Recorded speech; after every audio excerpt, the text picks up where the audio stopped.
Hello and welcome to my channel. This is the happier and the healthier place. And today in this video, I want to share with you how I made rice pudding.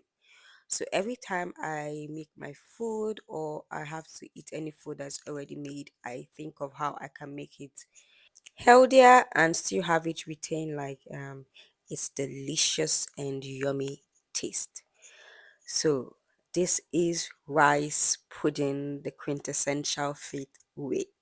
So the first thing I did was to add 1.5 cups of rice into a bowl, and then I washed it. Of course, the quantity of rice you use may be less or more depending on the number of people you are hoping would enjoy the rice pudding. But it's important that you wash the rice. There could be dust or chemicals or just whatever is not rice that could have been in the bag, so you want to clean it out.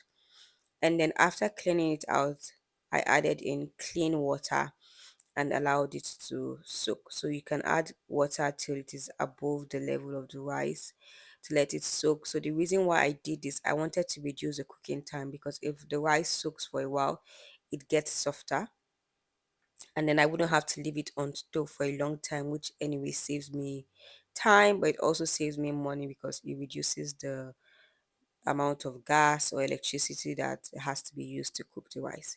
I wouldn't do this for regular rice. I mean, like rice that you want to have like in a savory manner, because you want that to have regular texture. You don't want it really soft and mushy. But since this was going to be pudding, it was fine for me to soak it this long. So I left it soak for 30 minutes, and then after 30 minutes, this is how it looked. It was really clean. You may notice that the color and the texture even looks brighter after I had cleaned it and left it to soak. Then I transferred the rice into a pot. I added in some water, and then I put it on high heat for, first of all, I put it for about 15 minutes. So while it was on the fire on the stove getting ready, I got my other ingredients ready, the ingredients that I'm going to use to fortify my rice pudding. So I used apple and carrots, and I'm just washing it here. So, what fruits do you have on hand? What fruits do you think would be great for your own rice pudding? Because other fruits may definitely work with this. So, I cut them up because I want it to be easier for the last step, which you will see when you get to the end of the video. Now, the other things that you can add, which are optional, depending on your preference, is dates. Some people may want to use sugar to sweeten rather than dates, but I prefer dates. If you're someone who wants to use sugar, that will probably be something you do at the end. So the other optional ingredients were cinnamon. That I added a tablespoon of cinnamon. I also added some ginger. Ginger also is optional. You don't have to use ginger.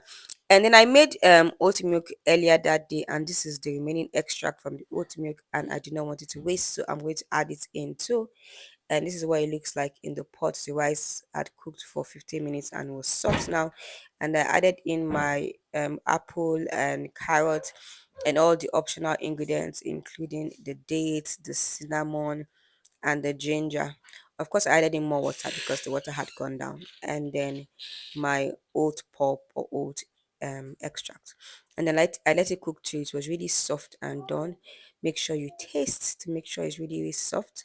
And then, yes, this is like the final step. This is the oat milk that I had made earlier in the day. I added it into the blender, and then I blended it till it was really smooth. So, this is the reason why you chop up your carrots and your apple, so that it's really soft and easy for your blender to do the work. And once it was ready, I just poured it into the bowl, and voila! It was ready. I was dancing behind the camera, but of course you couldn't see me dancing. And it's good to go. So you can top it with whatever you want, but I had my dates and nuts on hand, and so that's what I use for the topping. And if you want it really thick, you can just enjoy it the way it is now.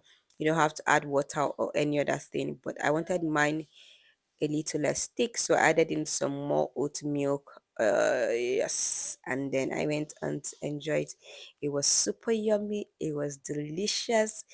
So that's it. What would be your preferred options for toppings if you were to make rice pudding? Please share this video with your friends and family. And when you make the rice pudding, share with them too. Also, subscribe to my YouTube channel. You've watched all the way here and you haven't yet dropped a comment. Please drop a comment. And I thank you so much for watching this video. I hope to see you in the next one. Bye.